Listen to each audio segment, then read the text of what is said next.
جب بندے کو اللہ کے ذکر میں لذت ملتی ہے، بندہ جب نماز میں آتا ہے، ذکر میں آتا ہے، اللہ کی عبادت میں کھڑا ہوتا ہے، اس کے سامنے قیام میں کھڑا ہوتا ہے، اسے ایک لذت ملتی ہے، ایک چین ملتا ہے، ایک سرور ملتا ہے، ایک کیفیت ملتی ہے۔ جب بندے کو یہ اللہ کی عبادت میں، اللہ کی بندگی میں، طاعت میں جب اس کو لذت ملنے لگ جاتی ہے، چاشنی ملتی ہے، ایک لذت، ایک سرور ملتا ہے، تو اللہ پاک جبریل امین کو فرماتا ہے کہ اے جبریل اس کے دل سے وہ لذت نکال لے، میں اپنے بندے کو آزمانا چاہتا ہوں، اس کے دل سے وہ لذت لوٹا لے، وہ جو چاشنی، وہ لذت جو اس کو مل رہی ہے وہ لوٹا لے،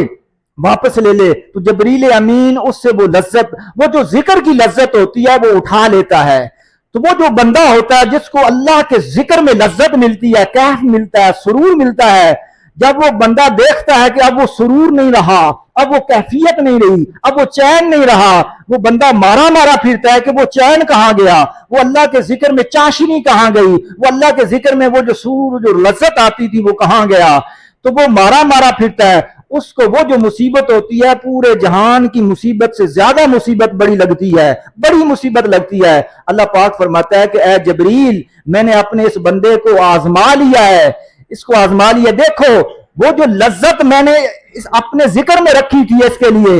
اب اس کو وہ لذت نہیں ملی تو میری اس لذت کی خاطر مارا مارا پھر رہا ہے، لہذا اس کی وہ جو لذت ہے اس کو واپس لوٹا دو۔ جبریل امین اس کی وہ لذت دوبارہ لوٹا دیتے ہیں اور اللہ پاک اس میں اضافہ کرتا جاتا ہے۔ جب بندہ اللہ کے سامنے کھڑا ہوتا ہے تو اس کیف کے ساتھ آپ کھڑے ہوں اور وہ حلاوت، وہ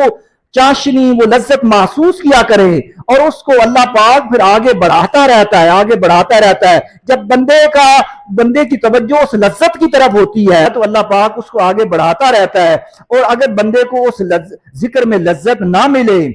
پہلے لذت آتی تھی بعد میں وہ لذت غائب ہو جائے، تو اگر بندے کا دھیان بھی ہٹ جائے اور اس کو کوئی فکر نہ ہو، تو پہلے تو لذت آتی تھی اب لذت نہیں آتی، تو اگر بندے کا دھیان ہٹ جائے تو اللہ پاک کہ ہاں اس کی کوئی قدر نہیں ہوتی۔ اللہ پاک فرماتا ہے کہ اس کو میں نے لذت دی تھی آزمانے کے لیے، میں نے اپنے ذکر میں لذت رکھی تھی، اب اس کا خیال میری اس لذت کی طرف نہیں ہے۔ تو جبریل امین کو حکم دیتا ہے اللہ پاک کہ اس کی جو لذت ہے جو میرے ذکر کے اندر ہے وہ واپس لے لو۔